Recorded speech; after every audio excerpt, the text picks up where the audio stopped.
Thanks so much for joining us. We are the Massie twins from GoneWithTheTwins.com, and today we'll be discussing The Art of Self-Defense. Now, this is a deeply, deeply sardonic movie. Pitch black comedy. Yeah, I think a lot of people consider it dark comedy, but that almost does it an injustice. I think in a lot of ways this is an absurdist satire. It's so intelligently, perversely satirical. And what they're doing a send-up of really is masculinity in general. In many places they go so far as to comment on gender inequality and things like that. But what this is they're taking perceptions and expectations of typical and hyper-masculinity, and they're kind of skewering. There's a lot of it that's quite blunt. Some Yes. of the characters are overly misogynistic, and everything is very much against the one woman in the film. And that's part of the appeal of the dialogue, too, is that it becomes comedic when characters are so frank. The candidness is shocking and hilarious. They don't realize the hilarity in what they're saying. Right, yeah. And so basically what happens in this film is Jesse Eisenberg's character, he plays amusingly, effeminately named character, Casey Davies, I think was his name. Yeah. So accountant. He's a kind of a sociopath, which makes it a little bit hard to get behind him.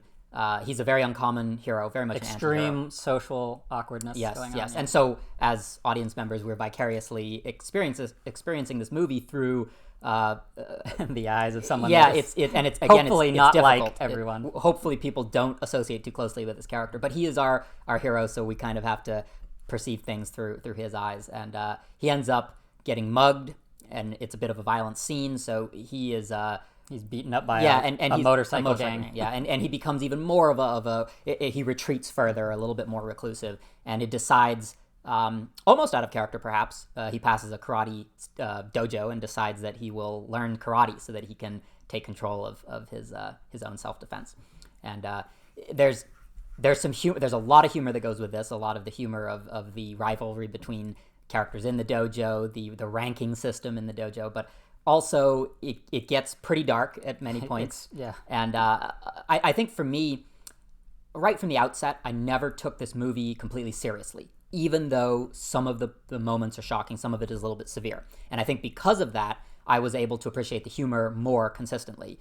Because I never, even though dark things occur, I took it all with a grain of salt. What I was really admiring was the satire and what this very witty, wry sense of commenting on masculinity. I took it a little too seriously, I think, a lot of the times. I couldn't quite grasp the idea that it's total fantasy or anything like that. Just because the characters, while they're all really weird and quirky, everything is still surrounded and kind of grounded in a reality, even if it's one where all the characters are completely nuts. And see, to me, everything I interpreted as reality. There's unrealistic things that happen, but it's set in a reality that makes sense with these characters. So even though there's maybe a stark lack of the authorities, right? They play very little role in this film, even though there's some violent things that they would normally be involved in. So the outside world, the normalcy of the outside world, does not interfere with what these characters are doing. But I found it to be quite effective. Yeah, I thoroughly enjoyed the dark humor. It is pitch black humor throughout most of it.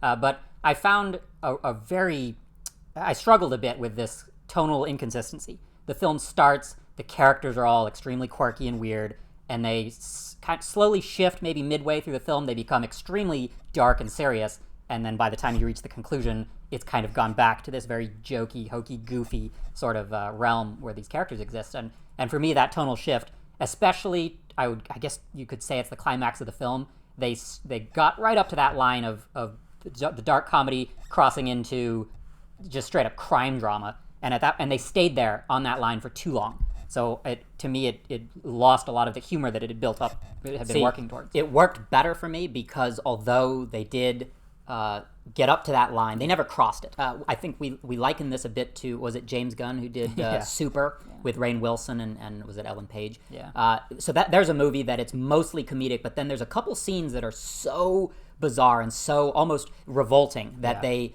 stick with you, and then you can no longer go back to the comedy and say, oh, this is lighthearted, funny, absurdist humor. It crosses the line, and then it's too difficult to come back. For me, Art of Self-Defense, it never crossed that line. So although there's some upsetting, kind of discouraging things that happen in here. It is about bullying and it is about retaliation and that sort of thing. To me, it never crossed the line to where I could always appreciate the humor. You could see dark tragedies and then come back and also find the humor of it. And perhaps the greatest appeal here too is the conclusion. They've managed to be perversely satisfying, even though these are all sociopathic characters is what they are. Psychopathic, sociopathic. Very difficult to get behind any of the characters in this film. And yet, to me, there's still enough of a delineation between good and evil. Even though Jesse Eisenberg's also crazy, as it progresses, I think it gets darker and funnier.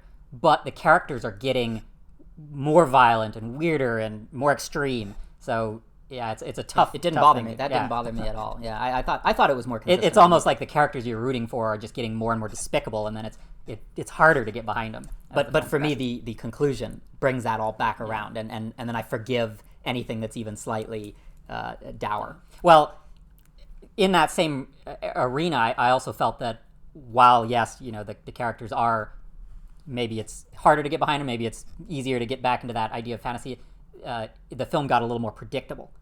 Sure. There's plot elements that I guessed fairly early on. You might have guessed them even earlier than I did, and then I kind of got the idea of where the film was going. Yeah, it didn't ruin anything for me, but I did guess a few things that were happening. It wasn't as unpredictable as I had hoped it was going to be. But perhaps that's also a good sign for the film, that audiences will catch on to some of the revelations and they won't all be a surprise. Yeah. This is a film you do want to look a little deeper than surface level. Yeah. If you just look at it at surface level, you might not enjoy it. I think the more you examine it, the more amusing the satire gets. The things that are very blunt at the beginning are actually quite they dig into it quite a bit, and it's very entertaining.